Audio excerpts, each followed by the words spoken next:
Salam, necəsiz? Ümid edirəm ki, yaxşı olarsınız. Bu günlərim qızım məndən şirin bir şey istədi. Dedim, nə istəyirsən? Dedi, tort istəyirəm. Mən də tortun ləvazimatı evdə yox idi.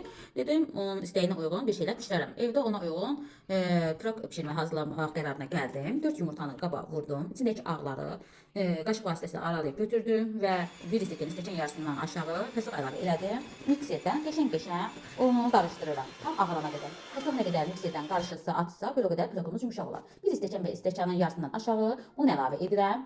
Bunları əlavə edəndən sonra mikserdən çox yavaş xodda qarışdırıram. İçinə soda və duz da atıram təbii ki.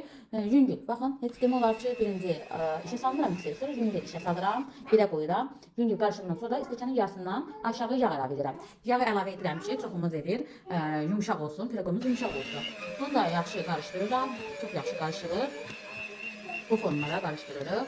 Sonra bu mən xəmiri fərqlilik etmək üçün masquraya ayrı tökürəm. Belə bir qaba əlavə edirəm. Üstünə kakao əlavə edirəm. Yaxşı qarışdırıram ki, içində tam həll olunsun. Bir-birinə həll olunur. Tam həll olandan sonra pirog qabımızı götürürəm. Pirog qabımızı götürəndən sonra qəşəng-qəşəng onu yağlayıram. Bütün hər tərəfinə yağı eyni formada vururam. Və bir tərəfinə ağ xəmirimizi tökürəm. Bir yan tərəfinə də hazırladığım qara kakaolu xəmirimizi əlavə edirəm. Bunları bir-birinə əlavə edəndən sonra ki, əlavə yaxşı olunsun, hazır olsun. Bu şəkildə olur. Kakaom ola bilsin ki, az olduğu üçün bu şəkildə alındı. Sonra bişirdim, hazır oldu. Qaba, başqa bir qaba süd əlavə etdim. Evdə var idi, təxmini tökürəm, nə yalan deyim. Sonra evdə qalan yağ var idi ki, o da bu qədər qalmışdı. Onu da südə əlavə edirəm. Biraz əriyənə yaxın. Un əlavə edirəm ki, taxta qaşığı ilə un əlavə edirəm, qarışdırıram və bir stəkan pesok tökürəm içinə. Pesoğu qaşıq şəkildə əlavə etsəm də, amma bir stəkan pesoğu edim.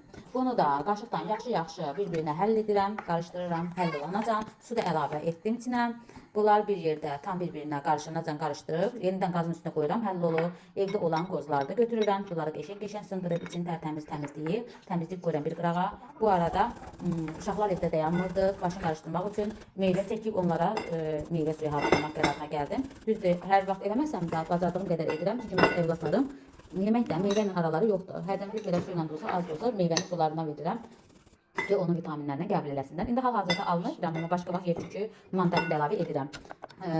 Bu bizim tortumuzun içi də hazır idi. Bu almamız, almamızın suyu. Baxın, bu şəkildə əlimlə sıxıram. Əlimdə möhkəm sıxıram, suyunu hazır edirəm.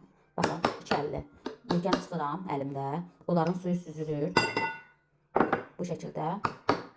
Və hərə bir söz deyə bilər ki, əli ilə edir, belə elə. Mən öz övladlarım üçün edirəm. Təbii ki, əlimi hər dəfə də yuyuram, tərtəmiz olur. Sonra bu şəkildə süzürəm stəkanlara. Bu şəkildə süzürəm. Burada alma oldu. Dediyim kimi yer küçük də əlavə edirəm. Allerjik olmayan uşaqlara mandalin suyu da ola bilər. Baxın da evdə nə meyvələr varsa uyğun bir-birinə sular əlavə